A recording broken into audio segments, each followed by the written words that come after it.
Expanding Leadership Communication and the Latino Workforce in Indiana. Very good, very good. Yeah, and just sharing this is a series of two. That's the plan. So this is part one. Okay, very good. Very good. Well, You want me let's to start or wait a couple minutes, Azelle? wait a couple of minutes. Okay. I'll tell you, it'll be in a couple of minutes. I'll start. Certainly just by way of a quick introduction, just saying thanks for those that have joined. It's right a couple of ticks past 8:30, and certainly I always want to be respectful of people's time and all that. Others may be joining. I'll have to watch and let people in. But again, just wanted to thank you for joining this morning. It's amazing that the year is flying by. We're wrapping up May, heading into mid-year, and if you haven't heard already, plans are well underway for the annual conference, and we've solidified most of the rest of the year's presentation, so you'll be hearing about that. So lots of great things underway, and we're just looking forward for continuing to meet, network, and grow with everyone on the call. So again, thank you for joining. We have this morning Felix Medina, who is someone that is no stranger, but I love the content and the perspective of kind of looking at the Latino community, certainly from a diversity roundtable standpoint. We want to continue to be diverse in our perspectives and our representation and all of that. And Felix certainly represents that. I'll share a couple of things and let him, as they say, come in his own way. I think that's a church kind of reference. We'll let him come in his own way. But certainly he's a leadership communication and workforce strategist, really with a timely presentation. He really is a Latino market strategist is how he describes it, and founder of El Capitano consulting firm. He's currently in Atlanta leading some FIFA World Cup exercises down at Mercedes-Benz Stadium. So he's joining us on an early rainy morning from there. Born in Juarez, Mexico, and based in Indianapolis for almost 20 years, he's worked with companies, educational institutions, and organizations across the state and the Midwest to bridge communication gaps between leadership teams and Latino communities. His work really focuses on trust building, workforce communication, leadership alignment, and cultural integrity and cultural intelligent business growth. So there's just a bit about Felix. With that, Felix, I'll let you continue to add to and expand in your own way. Felix, it is on you. Thank you so much, Azelle. It's always a pleasure to be here presenting for the Latino Roundtable of Central Indiana and for all of your members, allies, friends, and family. So thank you for having me. Really appreciate everybody coming here this beautiful morning. And now that the Indy 500 is done, we can all just relax and we're back to normal business. Today, I have decided to go for part one. This is a series of two. The general title will be Leadership Communication in the Latino Workforce in Indiana. But today's, one second, today's, title would be got some technical issues here. Oh, there we go. Okay, so part one will be focused on leadership across cultures, which is what we'll be doing today, and what Indiana businesses are really missing. So this presentation is for you all. So please feel free to interrupt, to have questions. I will have maybe one or two questions throughout the presentation. I don't want to just give you information and just present it. This is about engaging. This is better if it's interactive. So please definitely, if you have something in mind, don't wait till the end. We can have a conversation. I wanted to start with how many of you work with Latino employees, vendors, clients, or Latino communities? Yeah, Alan, tell us about your relationship a little bit, like which one? Sure, be happy to. And this ties into that initial conversation that Izo, you mentioned, is I am not Spanish speaking. I am a part of the Ascension Healthcare Network, working right here in Central Indiana. and former director of the primary care center where I still work. It's a teaching center for medical residents, and we see some of the most vulnerable patients in our neighborhoods. We have probably over 50%, I'd say, of our patients are non-English speaking. The majority of those non-English speakers are Spanish speaking. We have several other languages represented. We have a very large Arabic and Haitian Creole influence as well. But so we struggle, as many do, when there's a language barrier. We do have a very robust interpreter service, both in person and online. But it's still not the same, of course. So that's one issue, and just the communication. That's part of your topic today is communication, and when that is a barrier, that makes it difficult. And then a lot of the workforce at the primary care center have Latino background as well. So coworkers, colleagues, and our clients, our patients. Thank you so much for sharing. And I always share with my clients and with my community that language is only like 25% of the problem, and the rest is so many other variants, including culture. And I'll give you an example. I was prospecting a few companies in California, bank institutions, and some of the biggest banks in California had absolutely everything down to the T, except that they didn't have anybody representing Latinos as in the front end. There were no Latinos. And there was nothing, not only not translated into Spanish, but there was no information regarding the culture. So the approach of this bank was the same across all cultures.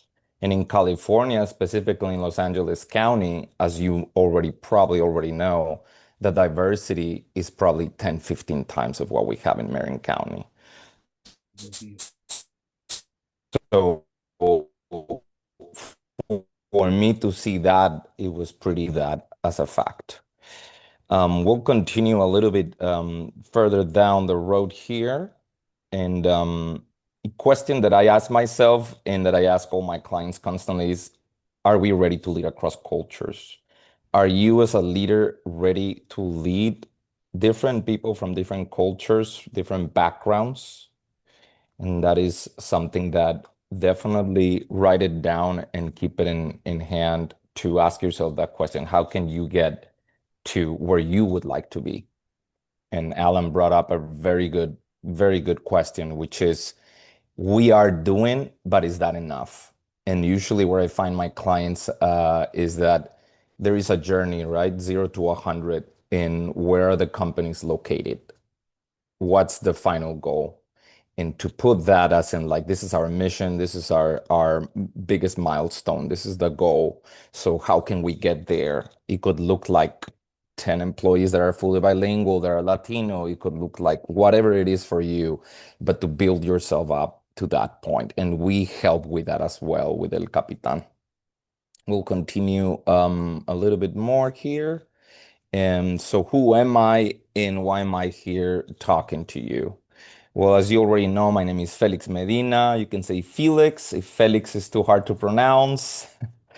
I was born and raised in Ciudad Juárez, which is a border town in the state of Chihuahua in the desert in Mexico. It borders with a city called El Paso in Texas. This is an aerial shot of Juárez and El Paso. The only thing that divides them will be the river, the Rio Grande.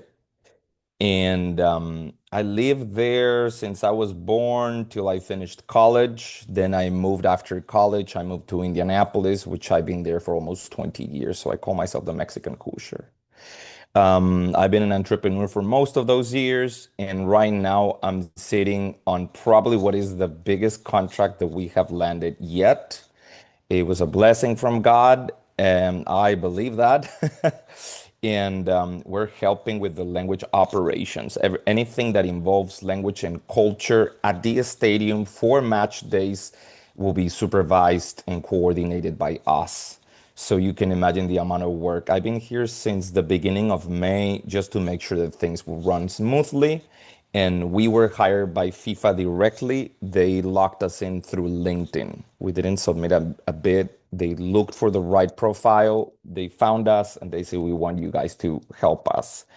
Definitely back to the point I was giving before, culture shapes communication long before language does. And the reason why I say that and I believe in that is I'll give you a really good example. When I travel, I love traveling around the world. And when I travel, I try to always learn at least 10 to 20 phrases in whatever language it is that I'm visiting, right? The country that I'm visiting. And I remember going to Iceland and I arrived like at 4 in the morning and I was like, oh my God, here we go, customs. I'm a brown guy with a mustache. I usually get the second inspection, the random selection and all that stuff, right? So I get I get that second room, the separate room, and I was like, man, what's going on? The guys keep going back and forth looking at my passport, and they were like, no, we're having some problems. We can't scan your passport. There's something wrong with the passport. And I said, it's brand new. I mean, literally, I just had it. And where I'm going with this story is I learned a couple of phrases in Icelandic. So I said, hell with it, why not? And I just say, good morning, how are things going in here, right? I said, Godan daginn, hvernig gengur? And then they looked at me like, holy crap, right? And they started laughing. So to understand how important, besides the language, to understand that other culture and not only the other language, but the whole persona of the other person in front of you is important as well, and to really push to understand them, even if it's learning something so silly like learning a phrase, but it goes so far because it's about hospitality, it's about humanity, it's about compassion, it's about connecting. And I think in that couple of seconds, they felt that. What was the result of that? They grabbed my passport, they stamped it, and they said, if you learned Icelandic, you're probably a good person. You're fine. And they gave me back my passport. Boom, I was in Iceland. So just wanted to make sure you know how far a gesture like that can go, right? And it's us trying that, doing that, right, for the sake of the others. Indiana has changed quite a bit. I'm sure that you guys, if you're not Hoosiers, you've probably been there in Indiana for a long time. Indiana right now has approximately 600,000 Latinos from coming from 200,000 in the early 2000s. So we're talking about now having around 10% of the state's population. So it has changed quite a bit in 26 years, and it will continue to do so, and it will continue to do it even faster. The workforce has changed faster than our leadership's systems did, and that has become a problem. And we'll continue moving forward if you don't have any questions. Something that I discussed with Zell before doing this presentation is we like to assume that everybody's Mexican. And I get that from other fellow friends that are Latinos in the Marin County area. They're like, man, everybody's telling me I'm Mexican. I'm not Mexican. Approximately in Indiana, the Latino population will be reflected like this. First place, you definitely have Mexicans by percentage. It's about 72-75% of the state's Latino population. And then immediately you have Puerto Ricans, then Central America, which is Guatemala and El Salvador. And we see a rapid growth of Colombian and Venezuelans as well. Specifically, if you're familiar with the Marin County area, think about Fishers and Noblesville, which is not Marin County, I know, but it's still that is what is showing. The data is showing that they're coming really strong in the Hamilton area, specifically Noblesville and Fishers. if you go to places like Noblesville, Walmart, Tractor Supply, that sort of area, I don't know if you know what I'm talking about, you'll see plenty of restaurants, Venezuelan restaurants, and even markets, and sometimes even fairs that are setting up in big parking lots, and everybody's Venezuelan. Just to give you an idea of what's happening and changing in our state, in our city. Um, so let's move a little bit from that topic and move on to what are leaders missing, right?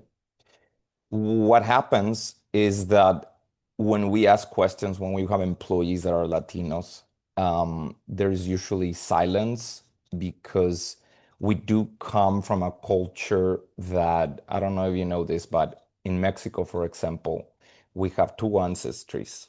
We have the indigenous ancestry and the white European ancestry. So me as a Mexican, we are a blend of both. The indigenous part of our ancestry is heavily shy and very quiet, very introverted type of culture.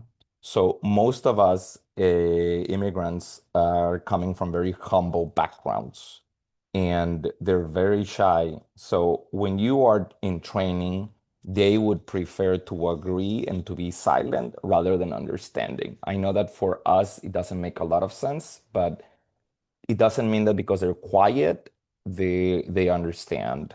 So don't assume those two things. I know maybe some of you have some employees that are Latino, or some of you may not. So yeah, affirmation can just mask some fear or embarrassment, really. They don't want to talk because they don't want to mispronounce something, etc., etc., etc.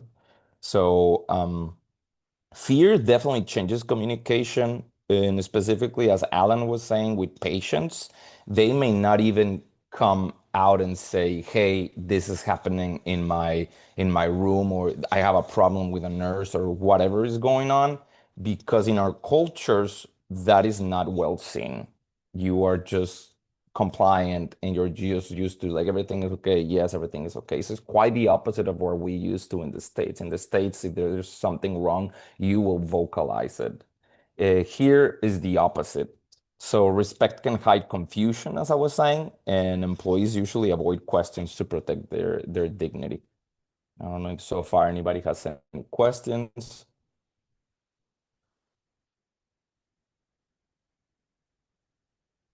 All right, we'll keep going. Here's a really nice quote from George Bernard Shaw, which was activist and a writer from the 1800s in Ireland. The single biggest problem in communication is the illusion that it has taken place. So never assume that your employees, your patients, your clients are really understanding.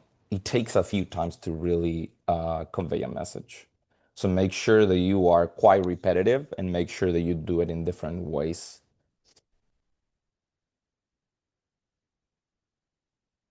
Here's something that Isel and I thought that would be very interesting for today's conversation. Things have changed. The United States government has changed quite a bit upon approach, not just with foreign affairs, but also internally with the affairs inside the country. And immigration and enforcement has actually impacted quite a bit our communities, specifically our Latino communities, in regards of the workforce. So I have a couple of things to share about this, and definitely not trying to be political. I'm just bringing in facts and things that have happened. Don't care too much about talking politics, to be honest. Um, there is definitely fear and uncertainty in Latino communities because it has created such a high stress. And as an example, I can tell you I'm a US citizen, but I have carried my passport since last year. And that is something that I should not be doing. But I understand that it's just the situation that we have. Something else that I've observed is there is definitely reduced engagement. Latino communities feel more absent and they're definitely disengaged. That has created multiple problems, right? Less people applying for jobs, less people showing up for events, etc., etc. There is definitely a workforce disruption. labor participation has dropped significantly after enforcement spikes. So if you think about, let's say, Latinos on the west side of Indianapolis, when the immigration customs enforcement shows up, the word of mouth spreads really fast. And when I'm saying fast, it spreads basically in the first hour or two. So that area immediately becomes a spot that is pretty much feared, right, by the community. So people really don't go out of their homes and they stayed like that for a long time. It's not just for one day. So it does create a lot of awareness, and it also creates a lot of tension around the community. Excuse me. Community support systems, this is something you probably assume that it would happen. Trusted, shifted towards who? Towards local community networks. Think about schools, think about churches, think about community centers, and I'm sure you're very well familiar with most of them in Marion County. A lot of the hospitals, they also have organizations within that actually rob a little bit of this, which is supporting and welcoming this type of communities to making them feel more at ease, more safe. So if you are looking forward to help or assist, these are the type of institutions, organizations that may lead you to have a better relationship with Latino communities. I don't know if anybody, and this is an open question, do you have any relationship with any of the organizations in Indianapolis that help or assist not only Latinos, but maybe Haitian Creole immigrants in general? It's just an open question.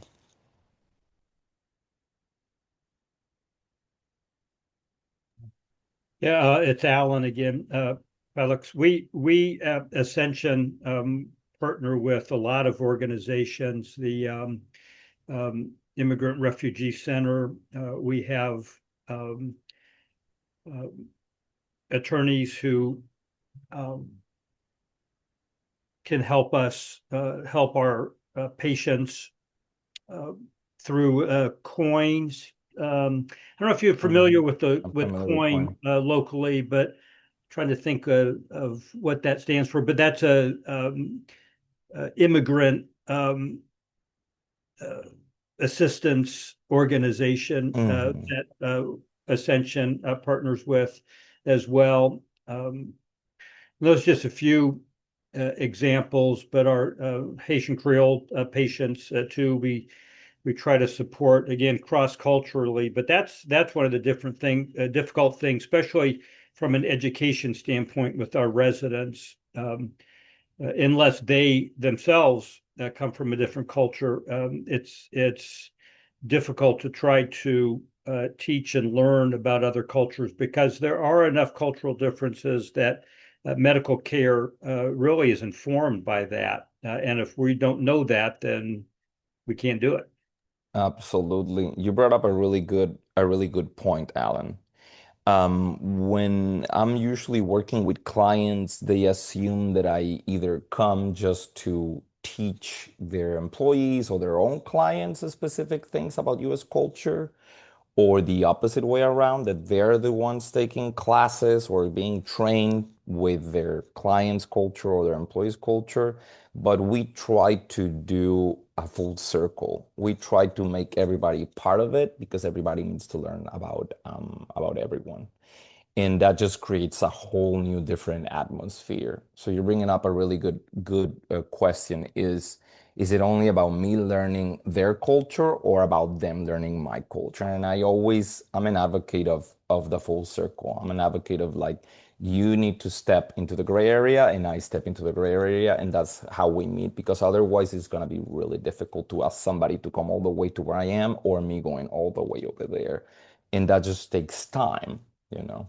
So you brought up a really good point. I'm gonna continue moving because I believe we still got a couple more slides.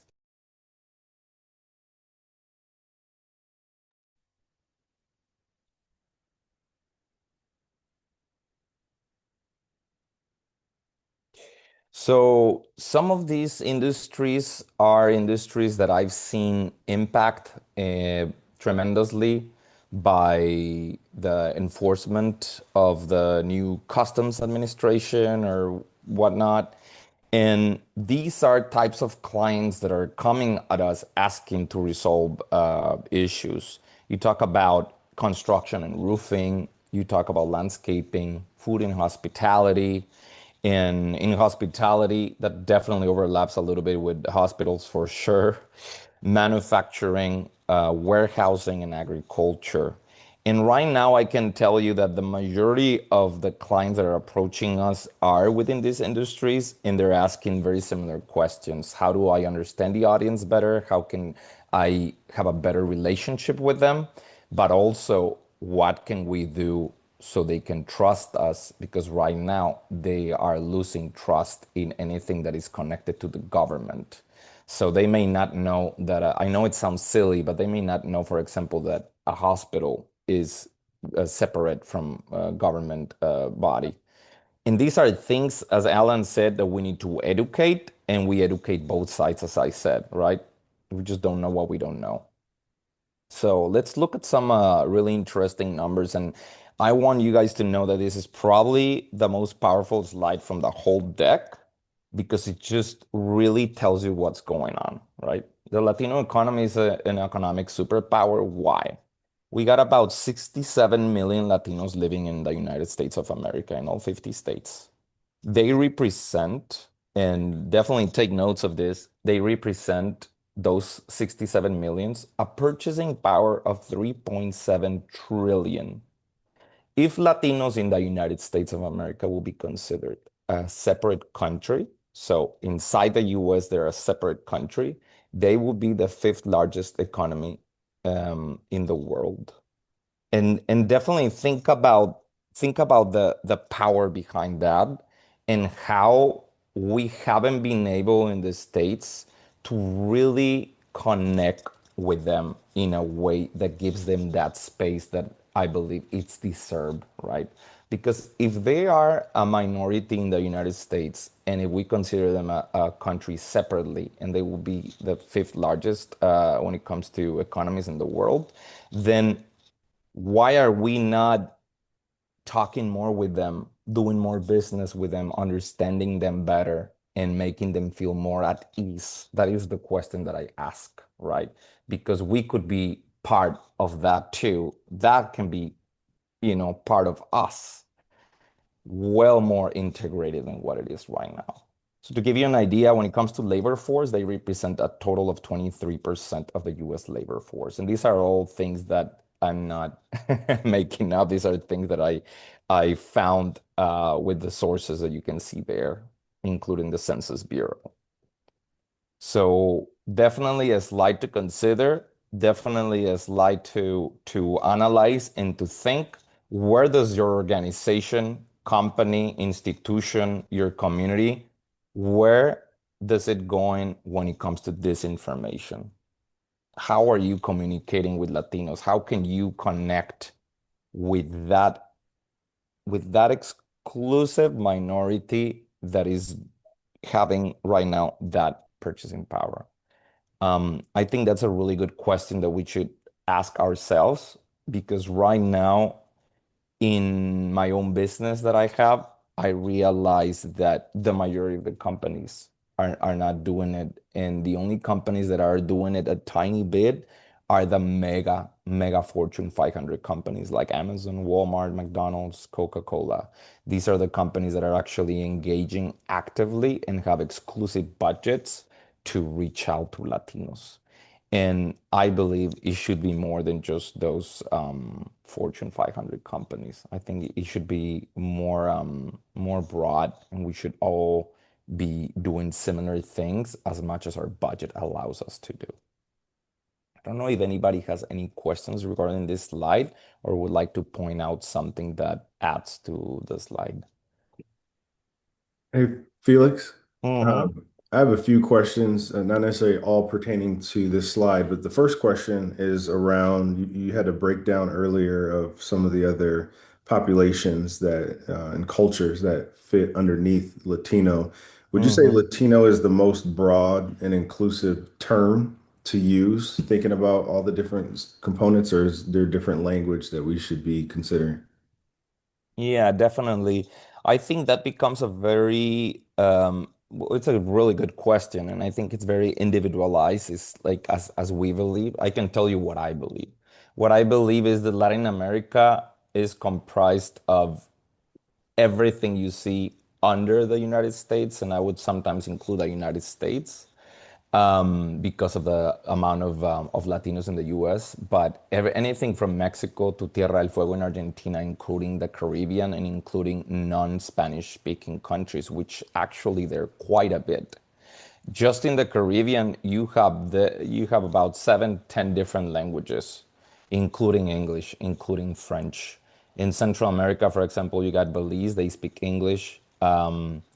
In Panama, I believe English is pretty widely spoken as well. So you definitely see English quite a bit spread in other European languages as well. You got the Guyanas, you got Suriname in South America. I don't know if you guys ever heard of those countries, but they're really tiny countries on the at the top of South America. And they speak, I believe, Dutch, English, and French. Suriname and two different Guyanas, French Guyana and British Guyana.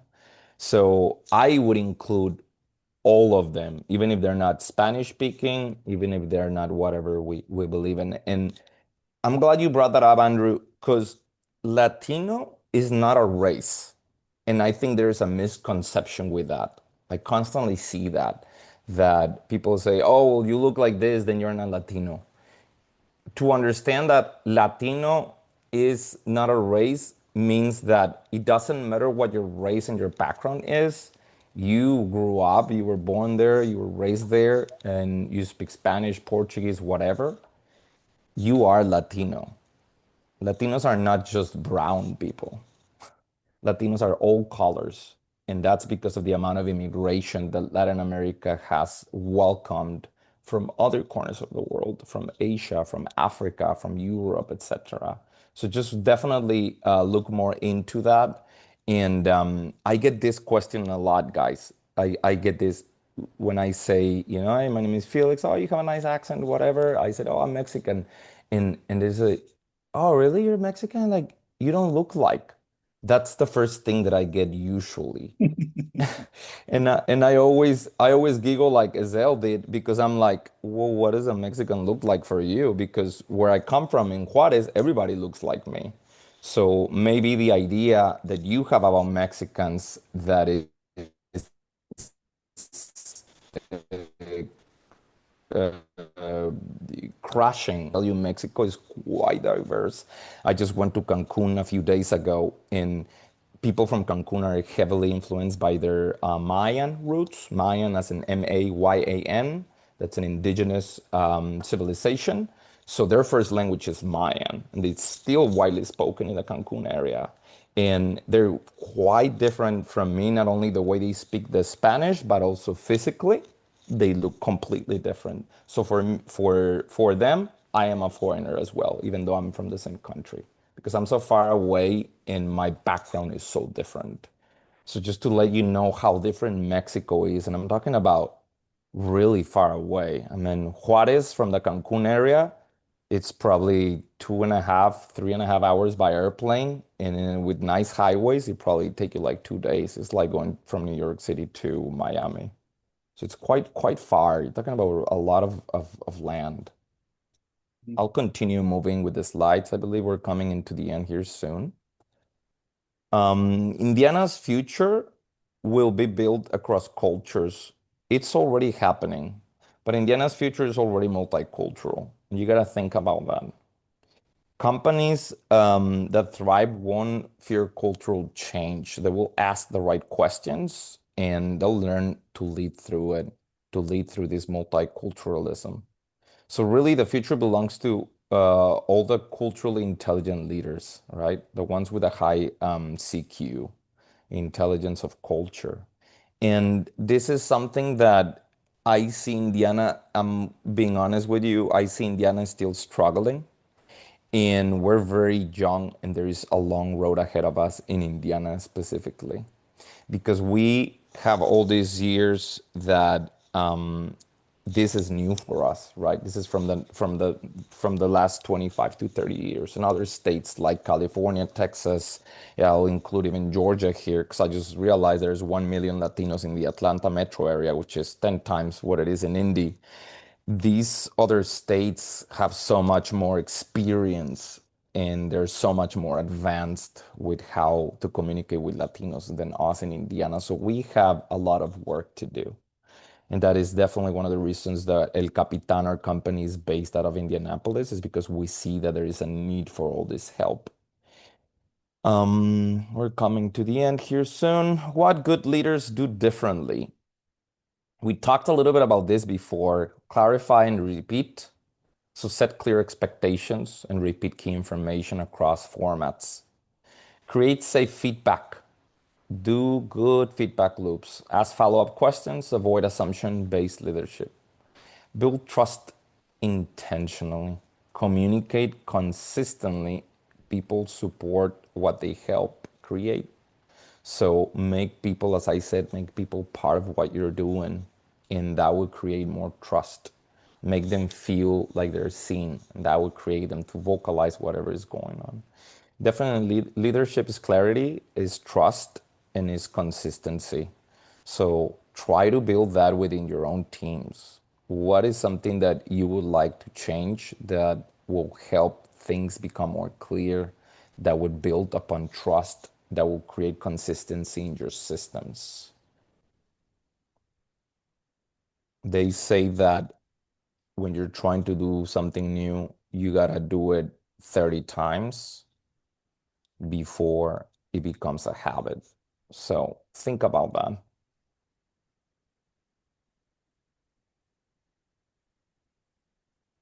The future belongs to the cultural leaders, and this is something we will talk in part two.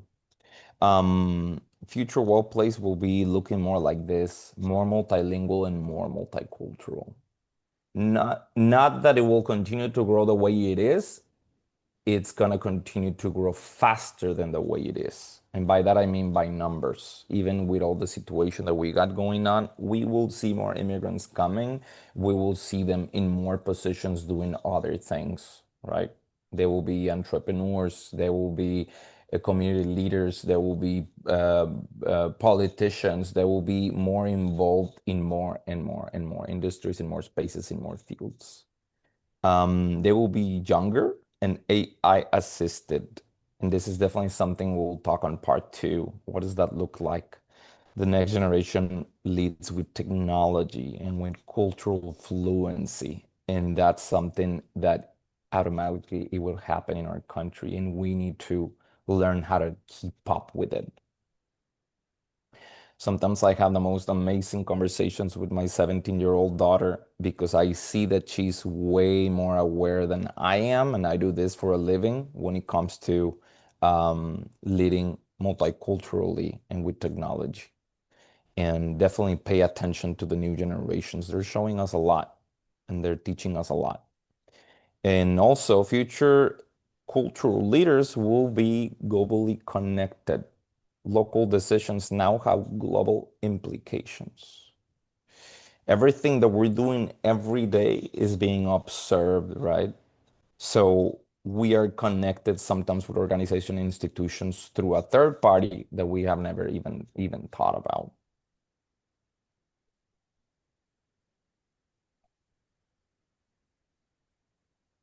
We have reached to the end of our presentation, and I really, really appreciate everybody who came here and showed support. And thank you for your time. Thank you for investing in this particular and important topics. I really would love to stay in contact.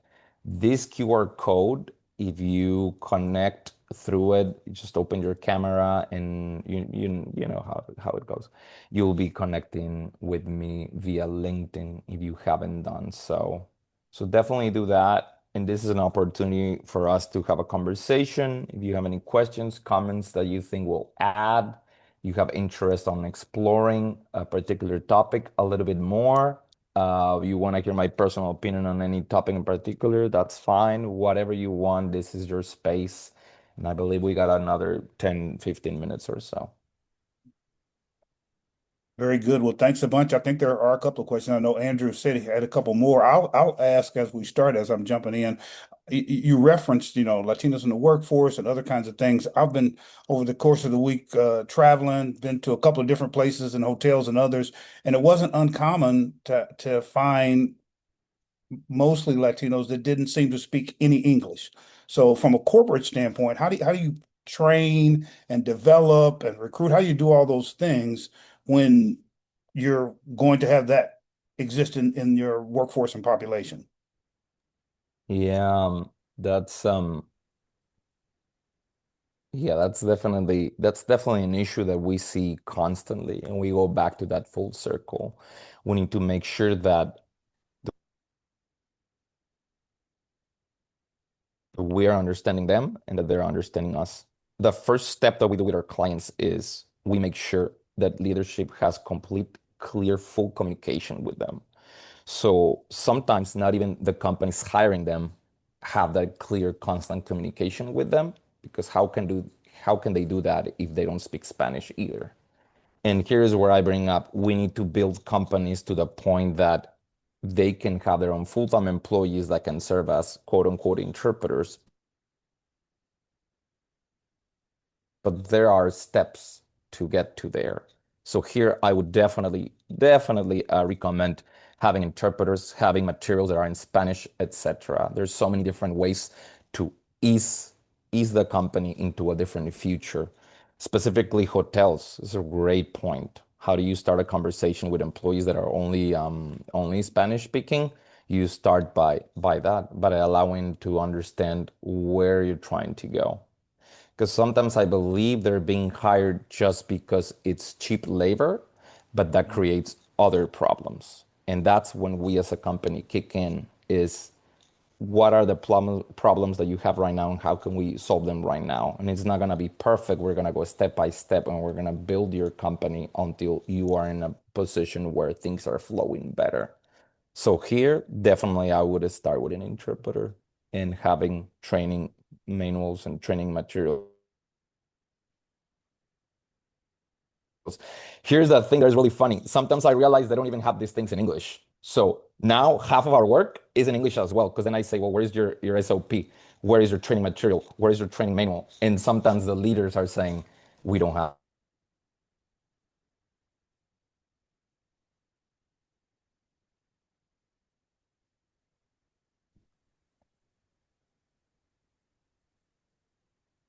I hope that answered the question. Felix, I have a question. First of all, thank you for the presentation. Very thoughtful. More of a philosophical question. Mhm. You shared a George Bernard Shaw quote earlier about assuming communication occurs. Another quote comes to my mind. Peter Drucker says, "You haven't said it until I've heard it." Very similar quote. Here's my question. You have to apologize every time you talk about not being political. First, that's a problem, right? Because all you're sharing are facts. So the fact that you have to apologize or clarify that not being political is indicative of the environment that we're in. So to my question, how do you balance um, the need to share the information with the fatigue of needing to share the information?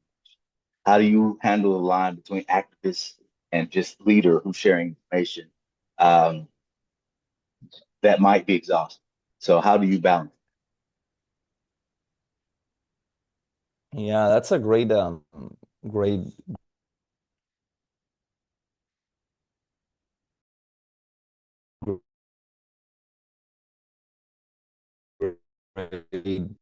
point. I love truth. My team, when I'm doing trainings, anywhere you find me, I try to be as truthful as I can and to bring facts as much as possible. So when I'm speaking in groups, uh, I think it's important to communicate just facts, really, and then let people decide what do you do with that. Is that something that will help you with whatever. Yeah, it's um it's a tough question and a very good one. And I love when people ask me things like that because I think the best conversations come out with topics like this, the most difficult conversation. I can tell you that, I follow a lot of really good leaders on LinkedIn, and I can tell you that the ones I look up to are the ones that are posting with clarity and with truthfulness and that are showing the real problems and the real issues of what you're thinking in your office or in your cubicle or whatever. So this is one of those good questions. And I definitely apologize for apologizing, but it has been so pushy and so clear where the government stands that it's really hard and very uncomfortable for a lot of us. And that I, right there, it doesn't mean that you're from any race in particular. I know a lot of white people that are very uncomfortable with the situation too. You see what I'm saying? absolutely. And me pointing out the apology again, just to bring light just to the environment Yeah, that we yeah. have to apologize for sharing factual information. So thank you. Absolutely. Yeah. It was a lovely question and a lovely point. I love when people engage like you. Thank you. Any other questions or comments? Yeah, I do have a couple comments and a question. My comments first, of course, would be thank you very much for this great discussion. Two, congratulations on the FIFA contract. I think that is amazing and says a lot about the work that you do. And my question, I feel very hopeful by the comments you make, especially when you talk about your daughter and the next generation about what their thoughts are, because that's going to carry us out of where we are now. But in the present, with the just this incredible reversal of DEI and affirmative action and all these things we're seeing, how much do those play in your strategy now, and how much does that affect the workforce right now? Yeah, I good comment too. I can tell you the way we work and how we approach things in general, and then you tell me that answers your question. Lately we were approached by a huge bank. I don't know why bank really loves us, but we were approached by a bank and they wanted to move forward with some work with us. And when I realized that what the bank wanted was a couple of modules and trainings for them to put in their inventory and say, we've done some work. But how we work is not by just training our companies or our clients. It's not just by scheduling, hey, this year we got 4 modules and we're gonna trade you with, appreciation of Latinos, etc. What we want to do goes beyond and over that in a sense that we want to create real impact and changes. And in this sense, we dropped the bank opportunity because we were not aligned as a company with their leadership. We wanted to say, hey, we're not here just to train you or for us to check a box. We're here to change you.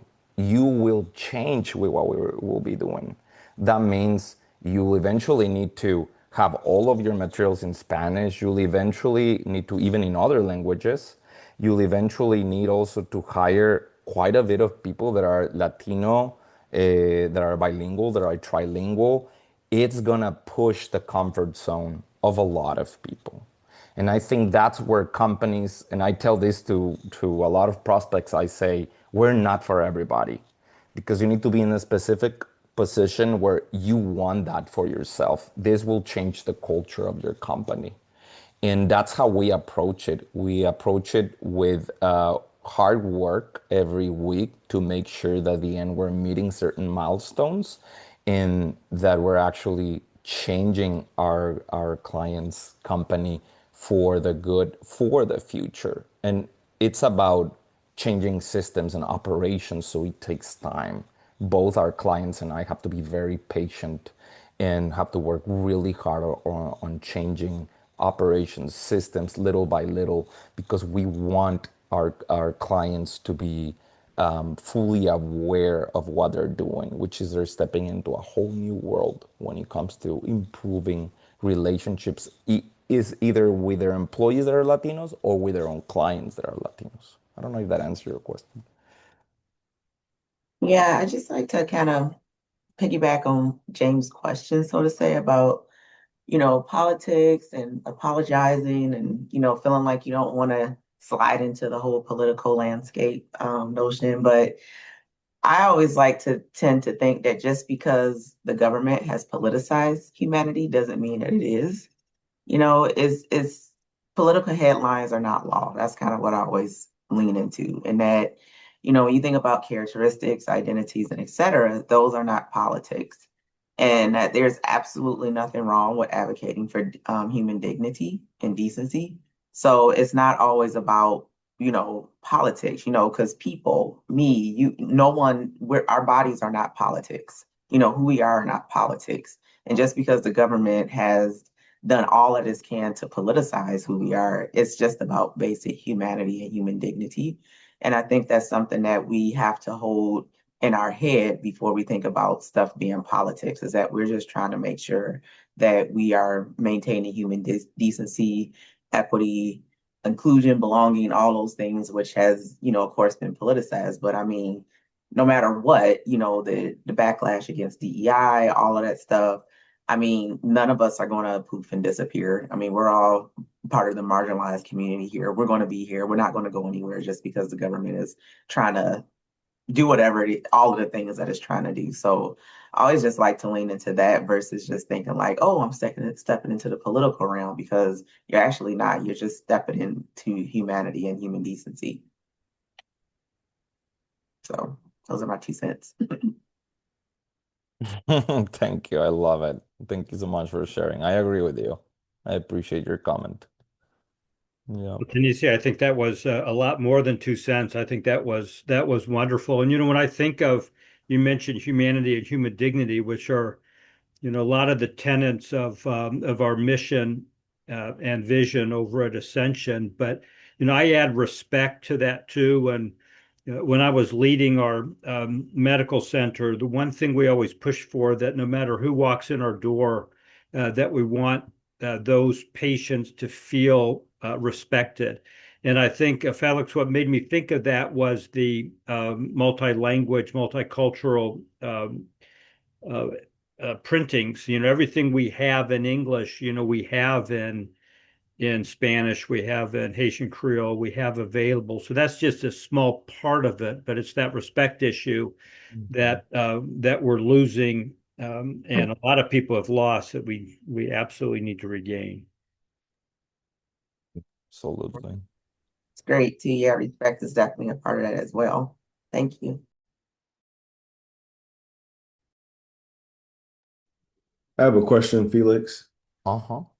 So you mentioned the Latino economy being a superpower. You also mentioned how important community is for that population and trust building, and it's deteriorating in certain entities like the government as we speak, and understandably so. So for the leaders on this call, for all of us on this call, what's the one thing you think we could leave here trying to do or implement that kind of serves as inroads into that population, into that community, to build trust, exposure, awareness? I even think about this call.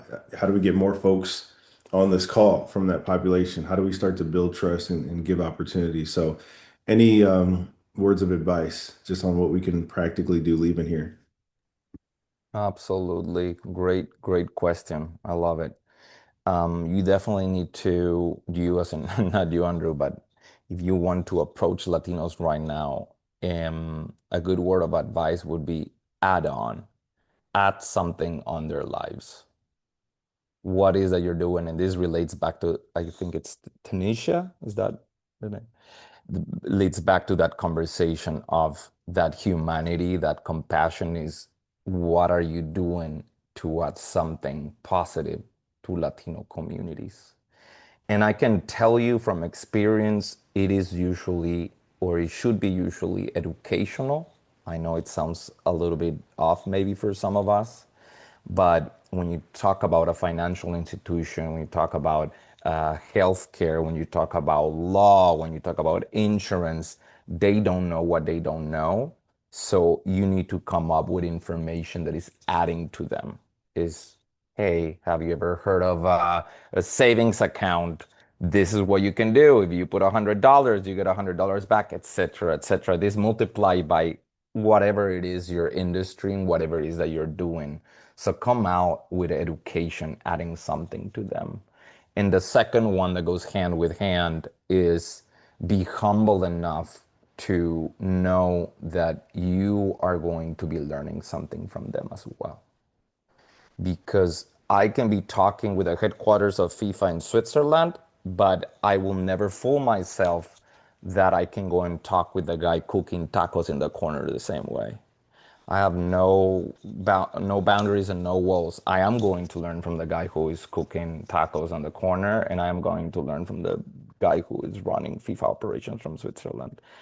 To lower those barriers and to lower the guard and to understand that you can learn from everybody too, you know. So it's a conversation. It goes back to what we apply in our company as a full circle. I hope that answers some of the question.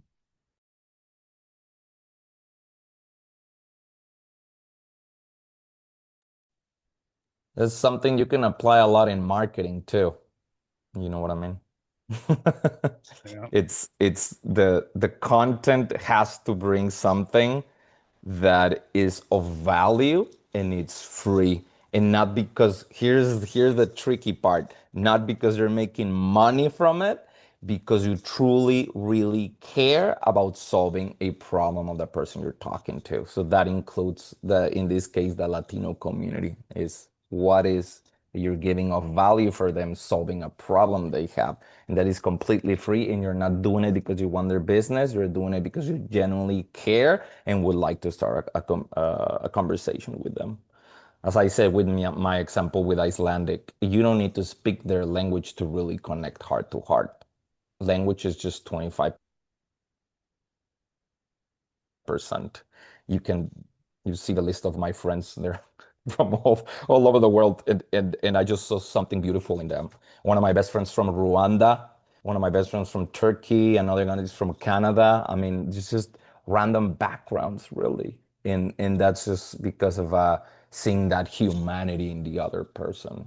There's always an exchange of something if both people are open to it.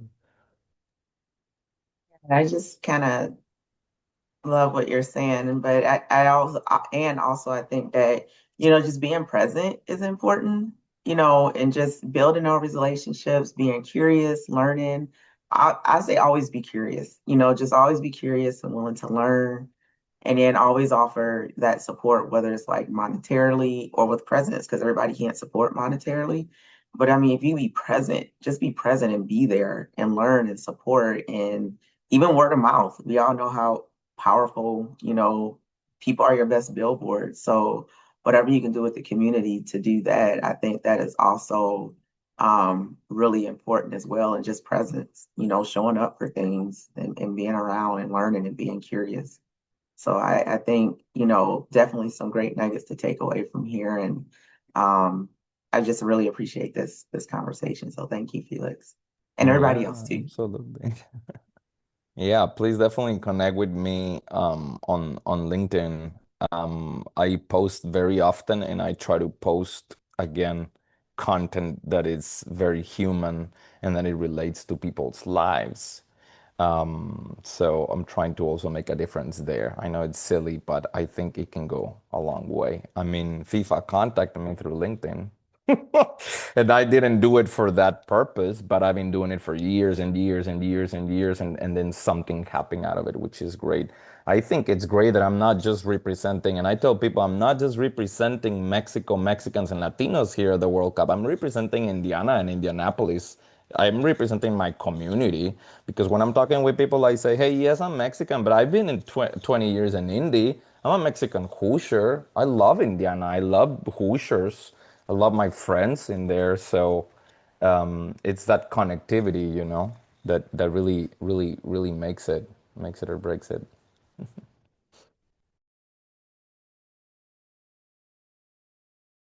I think you're muted, Mr. James.